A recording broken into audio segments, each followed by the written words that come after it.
Tejido linfoide, segunda parte, órganos linfoides. Los vasos linfáticos que de manera directa se relacionan con los órganos linfoides se originan a nivel del tejido conectivo de la piel y las mucosas. Estos vasos iniciales tienen la particularidad de ser ciegos y son más permeables que los capilares de tipo sanguíneo, por lo que van a permitir el ingreso de antígenos y células con una mayor facilidad con respecto a los capilares sanguíneos. La linfa entonces se constituye como un líquido que está hecho de líquido intercelular, es decir, líquido intersticial, sustancias de desecho metabólico celular, células del tejido conectivo, principalmente linfocitos, y antígenos que han sido captados desde el tejido conectivo que previamente ingresaron por los epitelios. A medida que la linfa entonces se forma, es transportada por vasos linfáticos de mayor calibre hacia los ganglios linfáticos. Dentro de esos ganglios linfáticos, los antígenos transportados son atrapados por las llamadas células dendríticas foliculares, quienes los exponen en su superficie para que posteriormente estos sean captados por células presentadoras de antígenos, quienes los procesarán y en contextos de complejos mayor de histocompatibilidad tipo 1 o tipo 2 se los presentarán a los linfocitos T.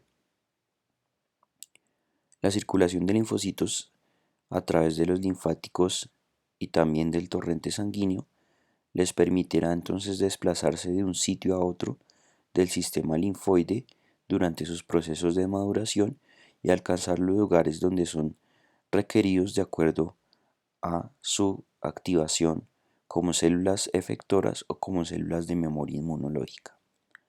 En este gráfico podemos observar cómo se originan los vasos linfáticos y su asociación con los vasos sanguíneos.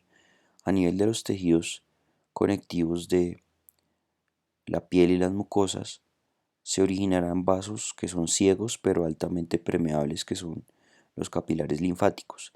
Ellos recibirán células, líquido intersticial, productos de desecho metabólico y restos celulares, antígenos, y los incluirán en su luz formando la linfa. El líquido intersticial, si ustedes recuerdan, procede del filtrado que tiene el plasma a nivel de los lechos capilares. Una vez que se ha formado la linfa en los capilares, esta es conducida por unos vasos linfáticos de mayor calibre que se denominan los vasos linfáticos aferentes. Estos llevarán la linfa hacia el interior de los ganglios linfáticos, donde se filtrará y se dará la posibilidad del proceso de presentación de antígenos. Una vez es filtrada la linfa, saldrá por los denominados vasos linfáticos eferentes y estos desembocarán a través de dos conductos principales a nivel de los confluentes yúgulos subclavios que harán que la sangre y la linfa se mezclen en la vena cava superior que desembocará en el lado derecho del corazón. Otra vía alterna para que los linfocitos puedan llegar hacia los ganglios linfáticos es a través de la vía sanguínea. La sangre que contiene linfocitos es impulsada por el corazón hacia el sistema arterial y a nivel del hilio de los ganglios linfáticos se encuentra el ingreso de una arteria hacia ese ganglio linfático, a través de las que denominaremos vénulas de endotelio alto que se encuentran después de los capilares sanguíneos. Los linfocitos podrán escapar hacia el parénquima del ganglio, de la misma forma ser expuestos posiblemente a antígenos para que completen su proceso madurativo y posteriormente egresar por la vía linfática eferente. Entonces los linfocitos pueden ingresar en los ganglios a través de esos vasos linfáticos aferentes, mientras que los linfocitos que son transportados por sangre ingresarán a través de las vénulas poscapilares o de endotelio alto hacia ese parénquima del ganglio linfático. Algunos de ellos serán sometidos a presentación antigénica, pero algunos atravesarán el parénquima y lo abandonarán a través de los vasos linfáticos eferentes sin haber hecho un proceso de activación por antígeno. Esa linfa entonces que es captada por los vasos linfáticos eferentes tendrá dos conductos principales de drenaje, que son el conducto linfático derecho o el conducto torácico, que como ya lo comentamos desembocarán en la circulación sanguínea en los que denominamos los confluentes yúgulo subclavio derecho e izquierdo. Aquí lo tenemos de una manera más gráfica. Los vasos linfáticos aferentes ingresarán la linfa hacia el ganglio linfático donde ésta se filtrará y después del proceso de filtración, esa linfa egresará del ganglio por los vasos linfáticos eferentes. Los vasos linfáticos eferentes llevarán esa linfa hacia dos conductos principales, el conducto linfático derecho y el conducto torácico, los cuales desembocarán en los confluentes yugulosubclavios derecho e izquierdo, que harán que la linfa entonces se mezcle en ese punto con la sangre y esa mezcla ya podrá ingresar a través de la vena cava superior a las cavidades derechas del corazón. De la misma forma, la corriente sanguínea arterial hará que linfocitos puedan ingresar también al parénquima del ganglio linfático y lo hacen a través de las vénulas de endotelio alto. Entonces estas vénulas estarán después de estos capilares sanguíneos y permitirán entonces el egreso de linfocitos hacia el parénquima. De manera que debemos comprender que hay una doble vía de circulación de linfocitos en el ganglio linfático, una por la vía linfática aferente y otra por la vía sanguínea a través de las vénulas de endotelio alto.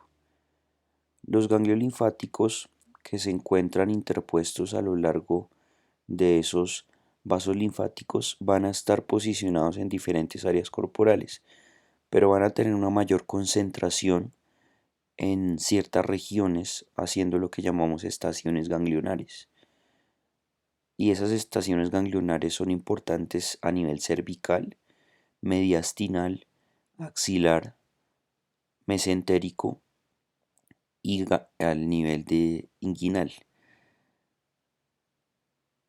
Como lo veníamos comentando, entonces la linfa de todos los vasos linfáticos eferentes confluirá en los que llamamos el conducto torácico y el conducto linfático derecho. Esos dos desembocarán entonces en los confluentes yugulosubclavios derecho e izquierdo, que aquí los podemos ver, y posteriormente esos confluentes originarán la vena cava superior, que desembocará en las cavidades derechas del corazón, llevando ya una mezcla de sangre venosa y linfa. Histológicamente los vasos linfáticos son un poco difíciles de localizar en los cortes, sin embargo los podremos localizar en cercanías de los ganglios linfáticos. Presentarán una luz en la cual en su interior tendremos linfocitos principalmente. No deberemos encontrar eritrocitos acá, porque si eso fuese así, estaríamos en un vaso sanguíneo, no en un vaso linfático. Tenemos un endotelio, un epitelio de tipo plano simple, una pared constituida por tejido conectivo laxo y denso y adicionalmente capas variables de músculo liso. Esas capas variables de músculo liso tendrán que ver con el calibre del vaso. Los calibres pequeños tendrán poca cantidad de músculo liso en su pared, mientras que los vasos de mayor calibre tendrán una capa de músculo liso más abundante. Ahora vamos a abordar la localización de diferentes eh, tejidos linfoides en la forma de órganos o de forma aislada. El tejido linfoide difuso es el tejido linfoide que se asocia a las mucosas del tubo digestivo, la vía aérea, la vía urogenital y está eh, descubierto, no va a tener una capa de tejido conectivo que lo rodee en forma de una cápsula. En esa submucosa, en ese tejido conectivo que se encuentra por debajo de la mucosa, encontraremos linfocitos y otras células asociadas al tejido linfoide, y esa asociación de células es lo que conocemos como el tejido linfoide asociado a mucosas. En inglés las siglas son MALT, de manera que comprender que el MALT es el equivalente a tejido linfoide difuso. Esas células se ubican entonces en el tejido conectivo que está subepitelial, que en histología funcional lo llamamos la lámina propia de esos tubos digestivo, vía aérea y vía urogenital. Y esas células están ubicadas de una manera muy precisa para captar antígenos que han ingresado por esos epitelios mucosos. Después de haber tenido un contacto inicial con el antígeno, esas células viajan hasta los ganglios linfáticos que están más cercanos, denominados los ganglios linfáticos regionales, donde se producirá el proceso de activación, y en ese sentido se dará una proliferación y diferenciación de esas células para generar células de tipo linfocito B o T efectores o de memoria. Si encontramos grandes cantidades de plasmocitos en esa lámina propia, será indicativo de una gran activación de células B que secretarán anticuerpos. Si por el otro escenario encontramos gran cantidad de eosinófilos o basófilos en esa lámina propia, son indicativos de una inflamación crónica y de reacciones de hipersensibilidad dada la función que ellos desempeñan. De una u otra forma, dependiendo del tipo de células inmunitarias que encontremos abundantes en el tejido linfoide, se podrá suponer el tipo de proceso inflamatorio que se está presentando. Tenemos aquí entonces en este preparado de microscopía óptica con tinción de rutina unas glándulas del colon. Vemos aquí la glándula tubular simple con abundantes células caliciformes, dando entonces el nombre a este epitelio de mucoso, y este sería el tejido conectivo laxo asociado, que correspondería, como ya lo comentamos, a la llamada lámina propia. En esa lámina propia vemos entonces que hay diferentes tipos de células dispersas, unas serán células fijas y otras serán células migrantes del tejido conectivo. Las que se asocian al tejido linfoide son aquellas que son capaces de captar antígenos y después viajar a los ganglios linfáticos regionales para completar el proceso de maduración posterior a la presentación antigénica. A eso es a lo que conocemos como el MAL, o tejido linfoide asociado a mucosas, o tejido linfoide difuso, que son equivalentes. Los nódulos linfoides son concentraciones bien definidas, aunque no encapsuladas, de linfocitos también en los tejidos conectivos asociados a las mucosas, las cuales están asociadas a lo que llamaremos la malla de células reticulares. Se dividen en nódulos linfoides primarios y nódulos linfoides secundarios. La diferencia entre un nódulo linfoide primario y un nódulo linfoide secundario es la activación de las células de tipo linfocito que estos contienen. En el caso de los primarios, principalmente encontraremos linfocitos pequeños que no han sido estimulados aún por antígeno, mientras que en el nódulo secundario encontraremos un área típica de activación por presentación de antígeno que llamamos el centro germinativo, y una zona de linfocitos principalmente T y inmaduros, vírgenes o naive, que se llama la zona del manto o corona. Entonces en el centro germinativo, que es la región central y que se caracteriza porque en los preparados histológicos no tiene una tinción, digamos, fuerte, sino más bien es una tinción pálida, se desarrolla cuando linfocitos reconocen antígenos en el tejido linfoide asociado a mucosas, regresan y proliferan dentro de ese centro germinativo, por eso lo llaman como lo llaman al centro germinativo.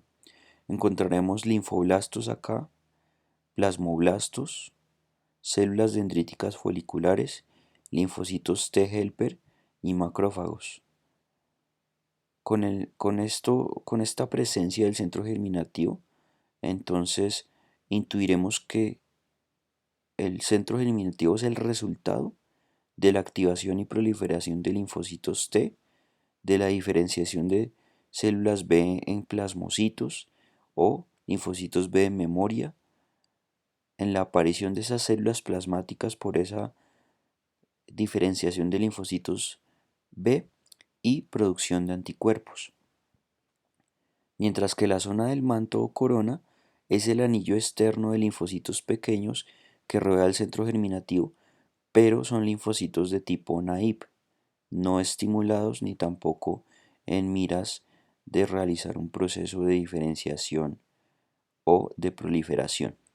Aquí tenemos entonces un ejemplo de un nódulo linfoide. Encontramos entonces en este HY un epitelio intestinal mucoso, ahí se alcanzan a observar células caliciformes, vemos la submucosa y entonces debajo de esa mucosa tendremos nódulos linfoides de tipo primario o secundario ubicados estratégicamente. Este sería un nódulo secundario porque tiene un centro germinal y tiene una zona del manto o corona. Como podemos ver, es más había la tinción en la corona que en el centro germinal. Esto se explica por la gran cantidad de linfocitos naive que se encuentran en el manto, mientras que va a ser mucho menor la cantidad de linfocitos que han sido estimulados por antígeno en el centro germinal. Ambas regiones, tanto el centro germinal como la zona del manto o corona, van a estar asociados a lo que llamaremos la malla reticular. También encontraremos nódulos linfoides no solo en la submucosa de los diferentes tejidos que mencionamos, el tubo digestivo, la vía aérea o la vía urogenital, sino también encontraremos nódulos linfoides en otros órganos linfoides que llamamos secundarios, como las amígdalas, como los ganglios linfáticos, las placas de Peyer, que contendrán entonces nódulos linfoides de tipo primario o secundario. En este caso vemos el corte de un ganglio linfático, donde en lo que llamaremos la corteza superficial hallaremos nódulos linfoides primarios y secundarios. En este caso, este que se ve alcanza a tener ya un centro germinal y una zona del manto. Aquí tenemos otros dos que aparecen parcialmente. Les alcanzamos a ver la zona del manto o corona. Teniendo en cuenta lo que acabamos de mencionar, que no solo encontramos nódulos linfoides a nivel del tejido linfoide asociado a mucosa, sino en otras posiciones, abordaremos ahora diferentes órganos que contienen nódulos linfoides. El primero de ellos son las amígdalas, que son un agregado de órganos linfoides asociados a la faringe en su entrada, llamada la orofaringe, y también a nivel de la llamada nasofaringe, que es la parte más superior de esa faringe. Cuando llevamos al corte las amígdalas encontraremos entonces un epitelio plano estratificado que hace la superficie de la amígdala formando unas criptas que ya mostraremos, y en el interior, en el tejido conectivo, encontraremos aglomeraciones o agregados de nodos linfoides tanto primarios como secundarios.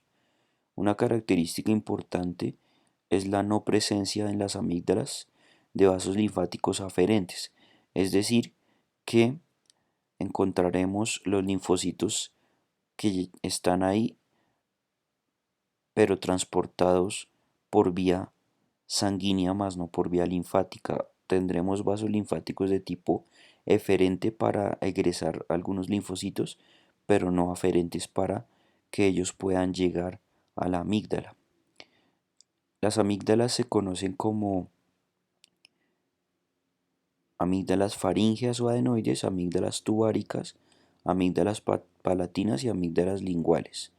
Aquí tenemos entonces en estos gráficos la ubicación de los diferentes tipos de amígdalas.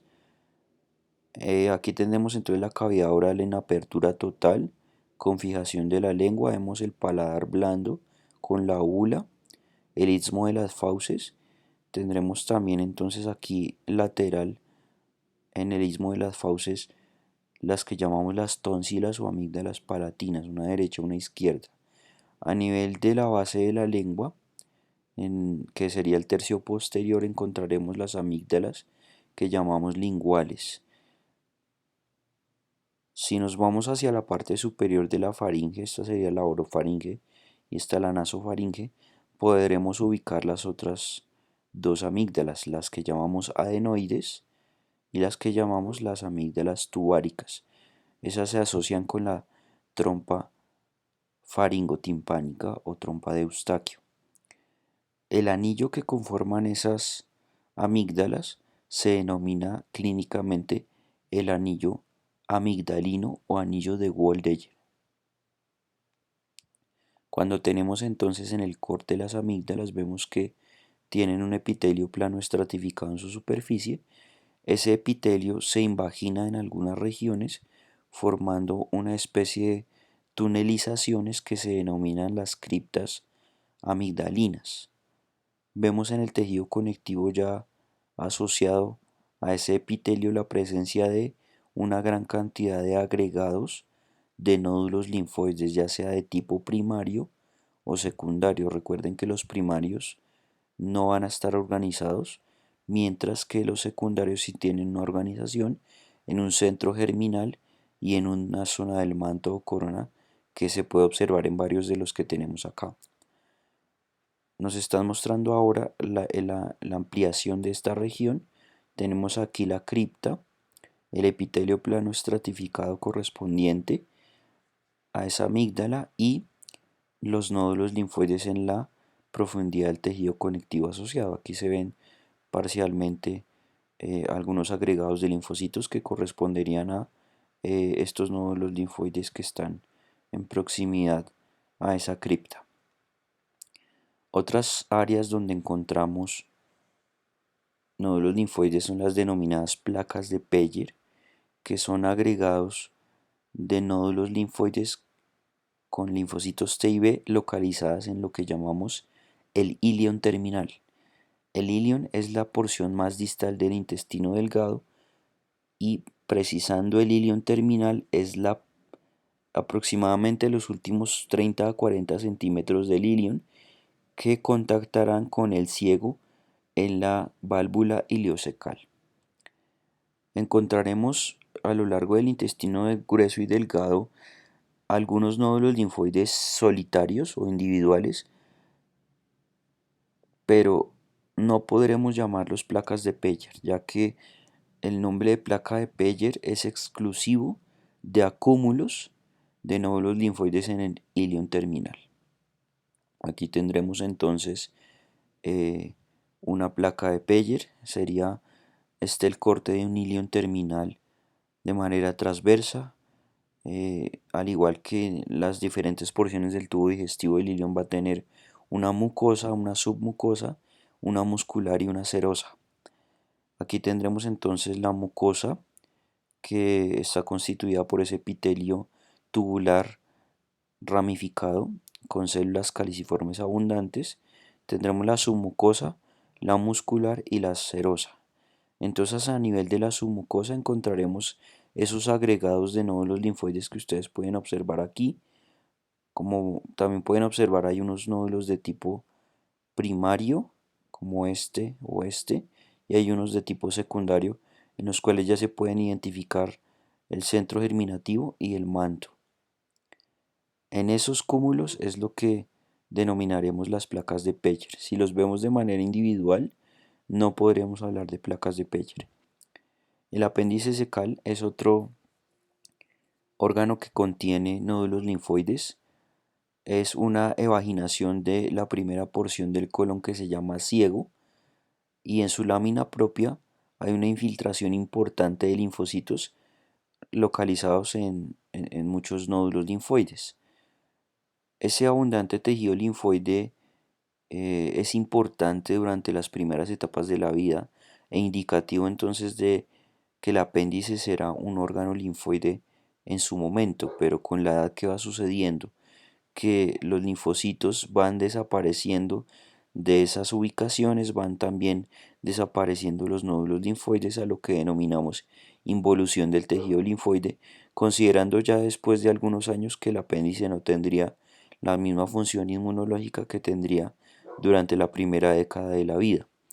Aquí tenemos entonces el ciego, esa sería una fosa ilíaca derecha, este sería el ciego, este sería el colon ascendente, este sería el ilion terminal. Miren cómo el ilion terminal llega a conectarse al ciego en la válvula ileocecal, y aquí tendríamos el apéndice.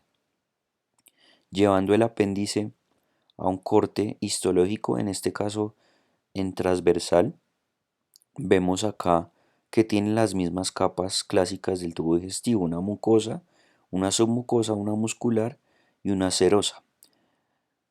En la submucosa, que es el tejido conectivo denso que acompaña a este epitelio mucoso, encontraremos los agregados de linfocitos constituyendo nódulos, unos de tipo primario como o unos de tipo secundario como estos, en donde distinguiremos bien el centro germinativo y la región del manto o corona.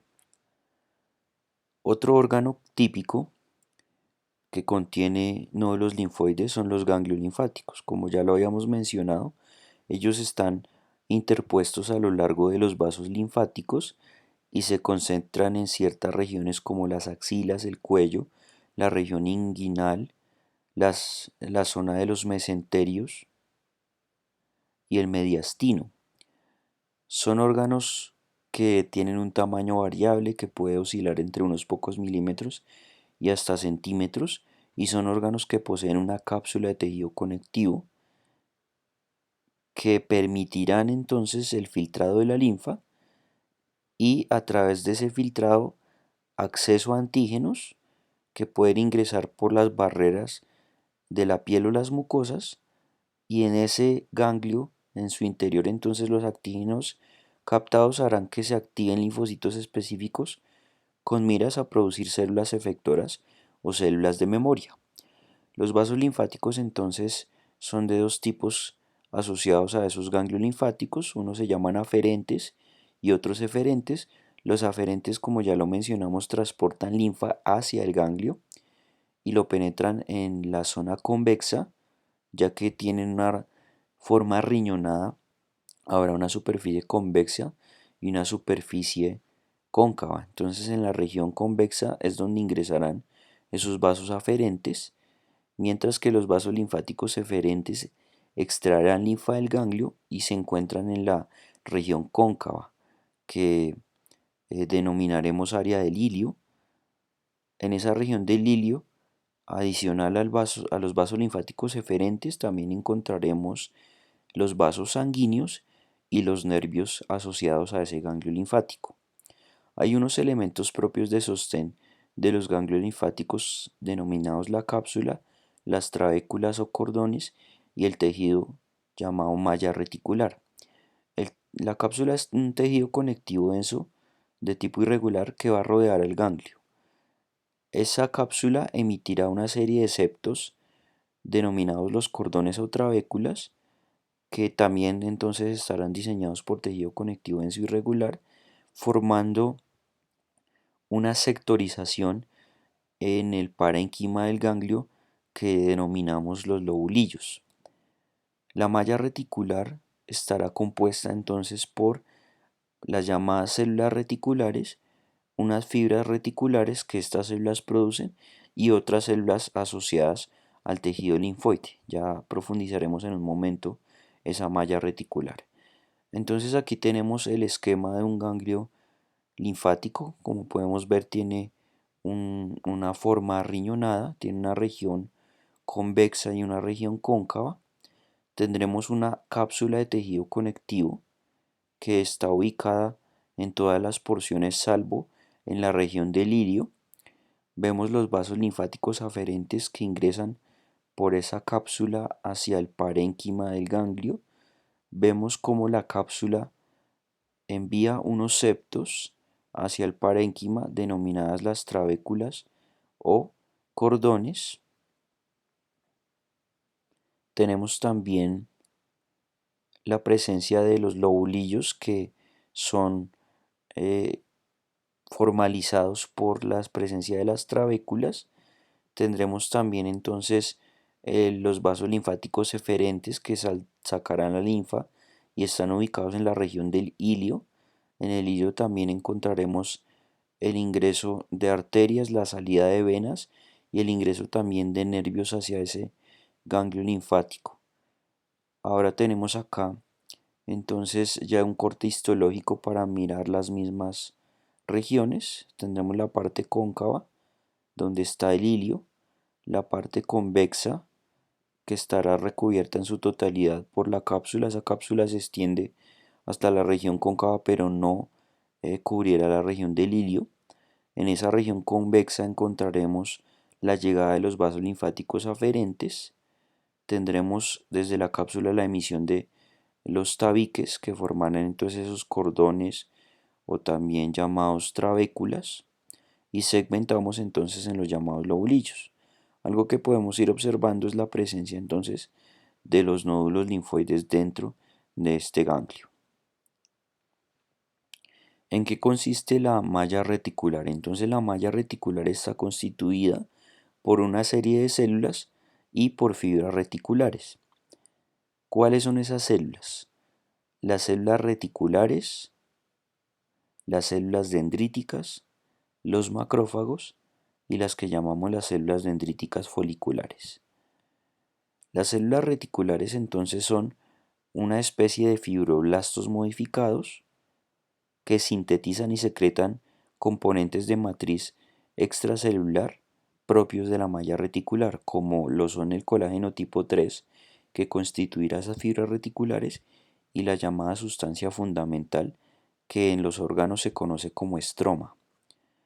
Estas células, que no son fáciles de localizar, tienen una serie de vaginaciones citoplasmáticas que van a envolver a las fibras reticulares formando haces y de esa manera entonces darle estabilidad a esa malla. Le darán sostén a esas células que acompañan a las fibras reticulares, como lo son los linfocitos T, los B, las células dendríticas, a través de la expresión de moléculas llamadas quimiosinas. Ellos podrán atraer a los linfocitos y a las células dendríticas con miras a facilitar entonces la presentación de antígenos y por lo tanto el proceso de maduración de los linfocitos hacia células de memoria o células efectoras. Por lo tanto encontraremos de manera generalizada en el parénquima de nuestro ganglio linfático a las células reticulares en esa malla reticular. Vemos aquí, por ejemplo, la región de la cápsula, de la trabécula, y nos están mostrando el seno subcapsular que está asociado, y en este aumento de esa región nos están mostrando entonces que las células reticulares parecen fibroblastos. Son células fusiformes con un núcleo discoide y estarán acompañadas de otras células en cercanía como dendríticas foliculares o también macrófagos o linfocitos. Como lo podemos ver aquí en la microscopía electrónica, entonces son unas células que tienen una gran actividad nuclear, tienen una gran cantidad de cromatina, es decir, núcleos transcripcionalmente muy activos. Tendremos las evaginaciones y en estas zonas llamadas lagunas van a tener la expulsión en esas regiones de las llamadas lagunas o bahías, van a tener la expulsión de los componentes de matriz extracelular que mencionamos hace un rato, principalmente fibras reticulares. Ahí podemos ver ya el ensamblaje de fibras de colágeno en esa bahía. Tendrán entonces un Golgi y un retículo rugoso y mitocondrias abundantes con ese objetivo de secreción de matriz extracelular. Adicionalmente tenemos acá unos linfocitos en proximidad a la célula reticular y es que como comentamos, ellas pueden atraer a esas células hacia la malla reticular para facilitar el proceso de presentación y activación de eh, células por antígeno. Aquí tenemos en esta tinción argéntica, entonces la malla reticular, miren cómo, si ustedes recuerdan, las fibras reticulares en esta tinción se ven negras, ahí se ven las redes que se forman y se ven los núcleos de algunas células. Unas de ellas serán células reticulares, aquí las podemos ver en la cabeza de flecha, que son células alargadas con prolongaciones que entran en íntimo contacto con esas fibras reticulares. El resto de núcleos corresponderían a otras células de la malla reticular y a linfocitos también que están en proximidad de esa malla reticular. Las otras células que hacen parte de la malla reticular serían las células dendríticas, los macrófagos y las células dendríticas foliculares. Las células dendríticas, como su nombre lo indica, tienen unas grandes prolongaciones que son similares a las dendritas neuronales. Son células presentadoras de antígenos profesionales que derivan de la línea mieloide de la médula ósea. ¿A qué razón se le da el nombre de llamar las células presentadoras de antígeno profesionales? Es porque ellas son más eficaces que los macrófagos o los linfocitos B en la captación, procesamiento y presentación de antígenos a los linfocitos. En el contexto de complejos de histocompatibilidad tipo 1 o tipo 12, de manera que pueden presentar casi cualquier tipo de antígeno en esos complejos a linfocitos CD8 o linfocitos helper. Por lo tanto, las células dendríticas se ubicarán en proximidad de linfocitos T.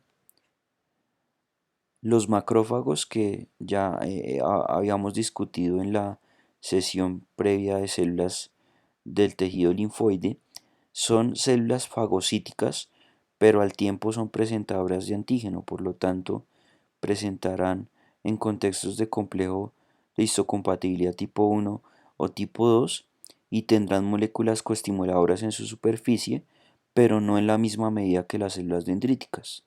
Por eso son células presentadoras de antígeno, pero no profesionales.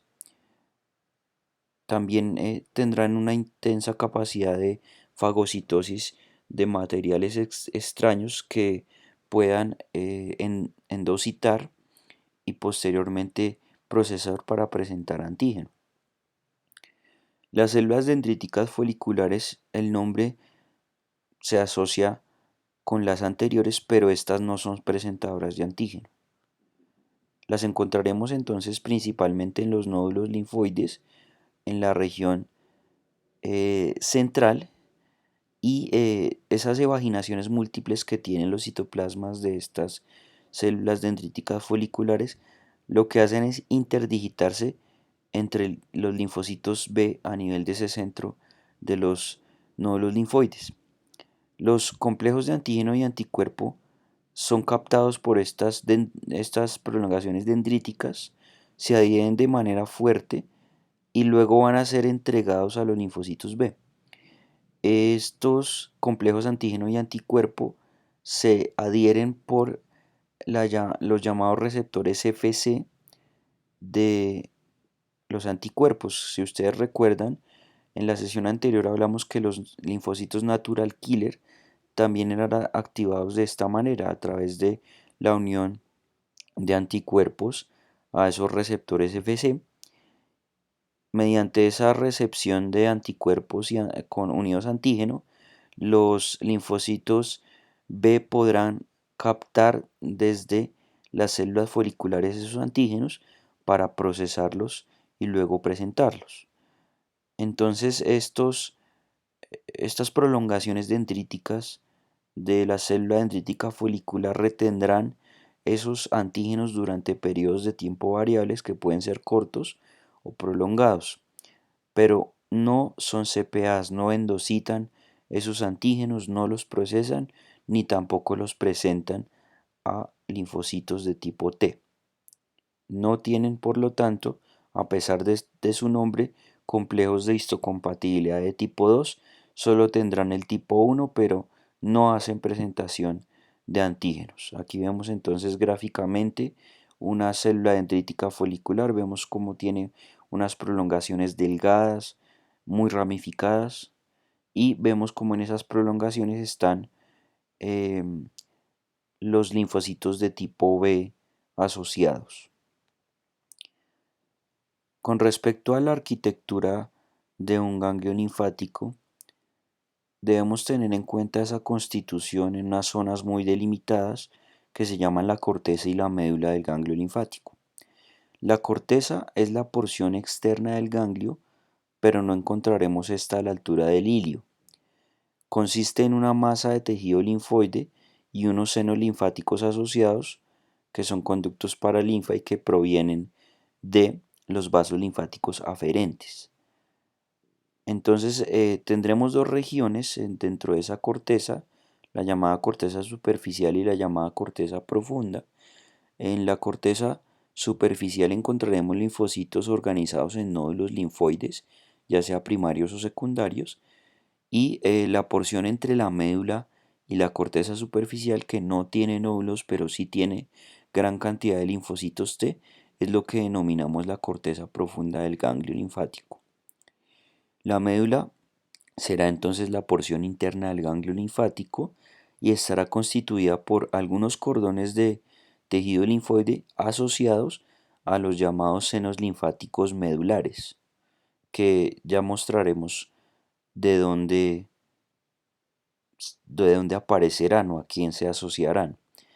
La red de células reticulares y fibras reticulares atravesará esos cordones y esos senos medulares, al igual que también lo hará en la corteza, y estos cordones medulares contienen linfocitos principalmente B, macrófagos, células dendríticas y células plasmáticas, es decir, que los cordones medulares son tejido linfoide como lo habíamos mencionado. Los senos medulares, que son senos linfáticos, entonces son los que darán origen a los vasos linfáticos eferentes cerca del ilio y sacarán entonces la linfa después de su filtración. En esta gráfica podemos ver de manera esquemática las zonas arquitectónicas del ganglio linfático. Entonces tendremos la zona externa que se llamará la corteza y la zona interna que se llamará la médula. La corteza entonces se divide en dos regiones, la corteza que llamamos superficial y la corteza que llamamos profunda. La corteza superficial se caracteriza entonces por la presencia de nódulos linfoides, que pueden ser primarios o secundarios, y el acompañamiento de unos senos linfáticos. Ya les daremos nombres a esos senos, que son estas regiones que transportan linfa. Miren que los senos se forman desde los vasos linfáticos aferentes. En la corteza profunda encontraremos entonces ya linfocitos, pero no en nódulos. Encontraremos linfocitos T principalmente en todas estas regiones. Encontraremos también senos linfáticos y en la porción profunda encontraremos la médula que solo contiene los senos linfáticos llamados medulares y cordones de linfocitos B y otras células del tejido linfoide asociados. Aquí tendremos entonces la arquitectura general del ganglio. Tendremos por debajo de la cápsula la región externa del ganglio que se llamaría la corteza y la región interna que se llamaría la médula. Esa corteza entonces tendrá dos regiones, la superficial, que como ustedes lo pueden observar, se asocia con nódulos linfoides de tipo primario y secundario, y la zona que queda entre la médula y la corteza superficial, que sería esta región, que se llama la corteza profunda, que ya describimos. Observen que a nivel del ilio no hay corteza, solamente habrá médula. Entonces, la médula es la parte interna de ese ganglio, estará constituida por los llamados senos medulares y los cordones medulares, que son tejido linfoide que podemos observar. La región limítrofe entre la corteza y la médula se llamaría la región corticomedular. Aquí vemos entonces un área de ese mismo ganglio, pero ya en un corte con mayor aumento. Vemos la cápsula aquí. Miren cómo la cápsula envía las trabéculas formando los lobulillos. Aquí vemos entonces nódulos linfoides principalmente de tipo secundario que constituirían la corteza superficial, y en la profundidad vemos ya otros cúmulos de linfocitos que son T principalmente, pero ya no en nódulos sino en agregados que se denominan la corteza profunda. Vemos aquí el límite corticomedular y la médula. En la médula vemos los cordones medulares y vemos los senos medulares asociados. Aquí también podemos observar que en la corteza hay unos senos linfáticos, unos que se encuentran por debajo de la cápsula y otros que acompañarán a las trabéculas y desembocarán luego esos en los senos medulares. Aquí tenemos con un mayor aumento la corteza superficial, vemos un centro germinal, una región del manto de ese nódulo linfoide secundario, y vemos la aparición de las que llamaremos vénulas de endotelio alto, que describiremos a continuación. En este preparado, que tiene una histoquímica, van a mostrarnos cómo es la distribución de los linfocitos T y B en esa región de la corteza. Aquí tendremos la cápsula y aquí tendremos también la cápsula. Vean que la cápsula puede estar asociada con tejido adiposo de tipo blanco. Tendremos aquí presente la marcación con CD3 y CD20. Con CD3 nos estarán localizando de manera precisa áreas con linfocitos T. Recuerden que CD3 es un marcador específico de linfocitos T. Y con CD20 nos estarán localizando linfocitos B. CD20 es un marcador específico del linfocito B. Entonces, ¿qué tenemos aquí? En esta imagen superior vemos las zonas que captan ávidamente CD3. ¿Qué definimos? Que a nivel de la corteza profunda priman los linfocitos B. Capta muy bien esa zona. Y cuando vamos a la corteza superficial, miren que hay áreas que captan y otras que no captan. ¿Qué quiere decir? Que hay en la corteza profunda grandes cantidades de linfocitos B y en la corteza superficial pocas cantidades. Mientras que marcando con CD20, que podemos observar que a nivel de la corteza superficial hay una gran captación, sobre todo en los centros germinales, pero no así en la corteza profunda, dándonos a entender que en la corteza superficial priman los linfocitos B, mientras que en la corteza profunda priman los linfocitos T. ¿Cómo se produce el filtrado de la linfa a través del ganglio linfático? Como lo veníamos comentando, los vasos linfáticos aferentes llevan la linfa que es captada en los tejidos conectivos. Esa linfa ingresa entonces al ganglio y es drenada en los que llamaremos los senos subcapsulares. Esos senos subcapsulares se llaman así porque están por debajo de la cápsula. Luego esos senos subcapsulares originan otros que se llaman los senos trabeculares. Precisamente se llaman así porque acompañan a la trabécula a lo largo de la corteza y desembocan en los que llamamos los senos medulares, que como su nombre lo indica, ya lo mostramos, están en la médula del ganglio linfático. Los linfocitos y los macrófagos entonces se movilizarán a lo largo de los senos linfáticos y del parénquima precisamente para facilitar el proceso de presentación antigénica. Estos senos linfáticos tienen un endotelio que es fenestrado, es decir, que tiene unos espacios intercelulares importantes, y es que a través de esos espacios intercelulares los macrófagos podrán vigilar la linfa mientras se va filtrando para poder ir captando antígenos. De la misma forma lo podrían hacer las células dendríticas.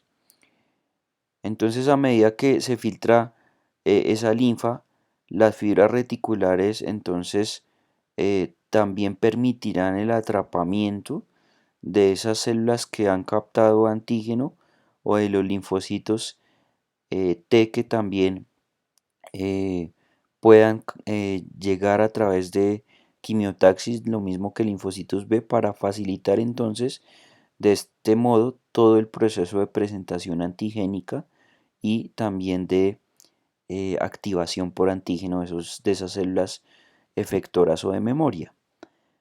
Aquí podemos ver entonces la dirección del filtrado de la linfa. Por la zona de la cápsula ingresarán los vasos linfáticos aferentes. Ellos originarán los senos subcapsulares, entonces miren que debajo de la cápsula se originan esos senos. Luego los senos subcapsulares originarán los trabeculares, que como lo podemos ver acá están al lado y lado de las trabéculas. Y finalmente esos senos trabeculares drenarán en los senos medulares que están ya propiamente en la médula. Podemos aprovechar acá para que nos observemos también y nos muestren las células reticulares que están en esa malla reticular asociada tanto a la corteza como a la médula. Serán importantes esas células reticulares y la malla reticular para el proceso de presentación antigénica y la activación de linfocitos en efectores o de memoria. Aquí tenemos otras donde nos está mostrando entonces una cápsula con una trabécula. Esto sería un seno subcapsular, lo mismo que este. Este sería un seno trabecular, ya viajando con la trabécula, y este sería un seno medular. Ya está en la médula, entonces tendrían ese nombre. Aquí también podemos ver algunos senos medulares. Esta sería la corteza profunda, donde no hay nódulos linfoides, y esta sería la zona de la médula. Vemos acá entonces que hay esos espacios llenos de linfa que está siendo filtrada a través de toda la longitud de la corteza y de la médula, asociados esos cordones asociados esos senos linfáticos medulares a los que llamábamos los cordones medulares. Todo esto también tendrá malla reticular. Otro componente importante en la arquitectura de un ganglio son las vénulas de endotelio alto. Y ellas son importantes en dos sentidos. El primero, que a través de su endotelio permiten el ingreso de la mayoría de linfocitos al parénquima del ganglio. Casi el 90% ingresan a través de las paredes de esas vénulas poscapilares en la corteza profunda. Y también en segunda medida porque son unas vénulas que tienen un endotelio bien particular. Si ustedes recuerdan, el endotelio general es un epitelio de tipo plano simple, pero en este caso estas vénulas tendrán un endotelio de tipo epitelio cúbico o cilíndrico simple. Por eso las llaman vénulas de endotelio alto, debido a la presencia de esa forma de células en su endotelio. Estas células entonces del endotelio de estas vénulas transportarán un 35% del líquido intersticial del ganglio, electrolitos, y harán que ese entonces ingrese a los vasos linfáticos aferentes. Adicionalmente, estas células expresan grandes cantidades de unos canales transmembrana que se llaman las acuaporinas de tipo 1, permitiendo entonces que ese líquido que acabamos de mencionar se mueva de una manera fácil. ¿Dónde las ubicaremos entonces a las vénulas de endotelio alto? Se formarán luego de la red capilar a nivel principalmente de la corteza profunda. Sin embargo, ocasionalmente podremos encontrarlas también en la corteza superficial. Aquí podemos ver entonces que las vénulas de endotelio alto son importantes para el egreso de los linfocitos hacia el parénquima del ganglio, pero también habrá una vía de egreso de linfocitos a nivel de los senos trabeculares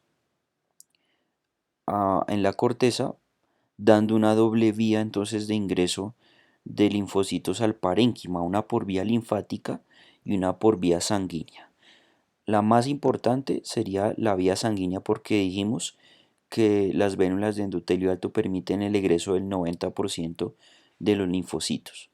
Aquí tendremos entonces el corte de una corteza profunda, donde podremos observar entonces toda la malla reticular con los linfocitos, principalmente T, que se encuentran ahí, y vemos entonces a través de esa corteza profunda la presencia de estas vénulas que tienen un endotelio alto. Miren que hay células cúbicas en esa región de el endotelio, lo mismo que acá, son células cúbicas, y aquí nos están mostrando con mayor aumento una, y miren cómo efectivamente son vénulas que tienen un epitelio alto. Miren ahí los linfocitos y otras células de la malla reticular asociadas a las vénulas de endotelio alto. En esta microscopía electrónica de transmisión podemos observar entonces la luz de esa vénula. Miren que son más bien de luz amplia. Este sería un eritrocito. Tenemos entonces las vénulas con ese epitelio cúbico simple, a veces cilíndrico simple, y tendrá las capas típicas de una vénula, es decir, el endotelio y una túnica que llamamos media. Esa túnica media tiene células musculares lisas y el tejido conectivo laxo asociado. em, por lo tanto, estas vénulas se pueden contraer para ir empujando su contenido a su través. Otra cosa que es importante acá es que entonces estas células son claves para el egreso de los linfocitos hacia esa corteza superficial o profunda.